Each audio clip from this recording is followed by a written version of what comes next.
Tension নেই। মানে এই ফলগুলো হয় কি, আপনার বাজার ব্যবস্থাপনা ভালো না হলে আপনার ফল কিন্তু করে লাভ নেই। আপনি যেহেতু নিজেই আড়ত আছে, তাহলে তো আর আপনার টেনশন, তাহলে তো আর আপনার টেনশন নেই। এই হলুদ হলে আরও দেখতে ভালো লাগবে। একদম সব এই চারা নিয়ে এসেছিলেন কোথা থেকে? এছাড়া আমাদের নিজেদের আছে ইয়ে করা, কাটিং করা। প্রথম কোথা থেকে নিয়ে এসেছিলেন? প্রথম তো কোথাও না কোথা থেকে নিয়ে এসেছিলেন। এটা বলতে আমি নিয়ে আসছিলাম ওই পাশের গ্রামেতে নিয়ে আসছিলাম। এ হচ্ছে দেশি লেবুর গাছে এটা করা। না, এটা তো দেশি লেবুর গাছে।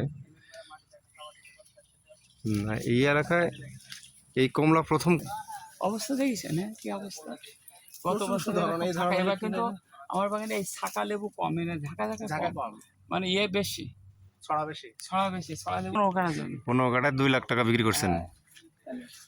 তাহলে তো বিশাল। এবার তো আরো বেশি বিক্রি হবে নাকি আশা করতেছেন? 2.5 লাখ টাকা বলতেছে। আরে আল্লাহ, 15 কাঠা জমি, 15 কাঠা।